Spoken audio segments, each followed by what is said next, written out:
Absolutely. The system, the dopaminergic system that we're talking about, anticipation and then action and reward, or in some cases, no reward, right? And the ability to persist toward a goal regardless, is a generalizable system.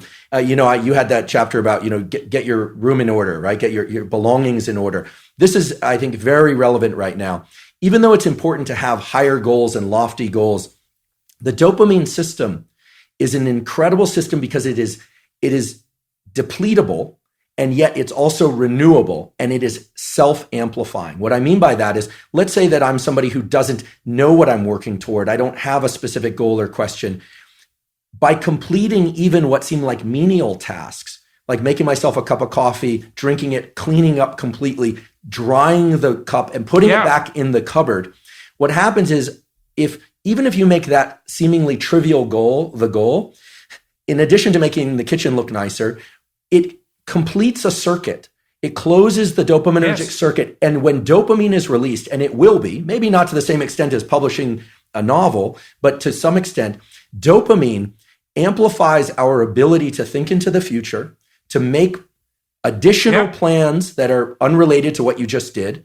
And it literally increases confidence and energy. Why? Well, for the following reason. We all think about caloric energy, but what most people are never taught, and if I had 10 things I could teach people, one of them would be adrenaline, epinephrine, is neural energy. It's your ability to get up and go. It's the thing that makes you jittery when you're a little nervous, but it's also what allows you to move forward, to go out for a run, to pursue any goal, cognitive or physical, etc. Epinephrine, which is also adrenaline, those are the same thing, is literally manufactured from the molecule dopamine.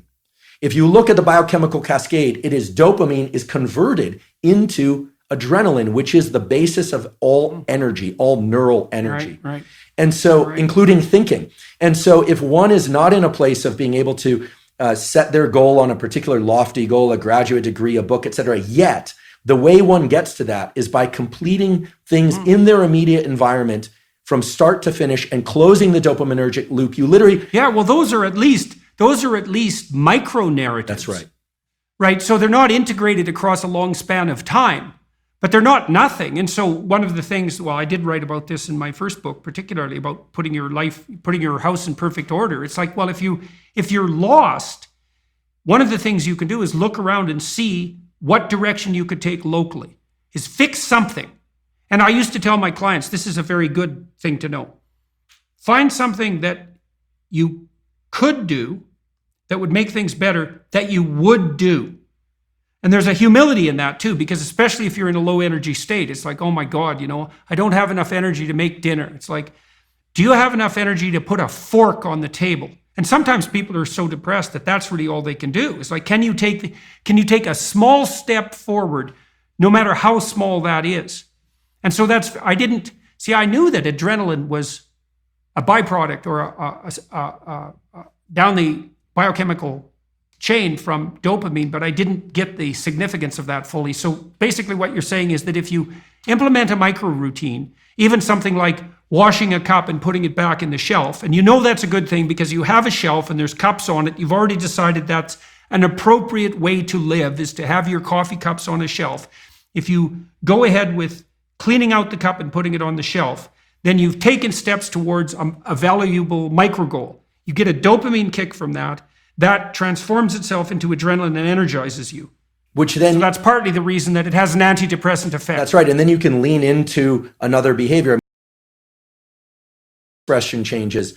There's neuroplasticity, which is on the short scale. Completion of an even trivial task like the putting away of the cup will give you more dopamine, which gives you more adrenaline, which in this analogy of either being back on one's heels, flat-footed, or forward center of mass, regardless of where one is starting out, let's say depressed is back on one's heels, it's going to tilt you forward a little bit. And then it's a question of what you do with it. So the cognitive appraisal is critical because, again, with the prefrontal cortex being so critical in establishing which of these loops gets repeated, the cognitive appraisal is critical. I'm somebody who can get things done, even if they're small. Now, if you do the cognitive appraisal... Or you can take another cognitive appraisal there too, which is small things are not small. That's right.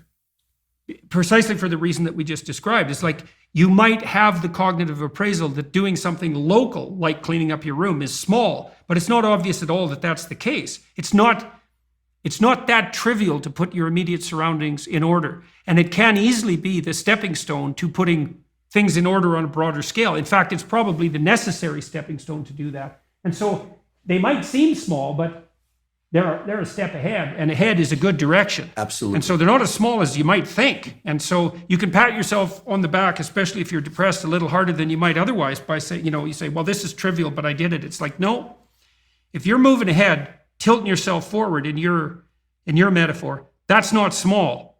You just keep doing that, you're going to get out of this paralyzed or retreat mode. And then God only knows what you're going to be able to do.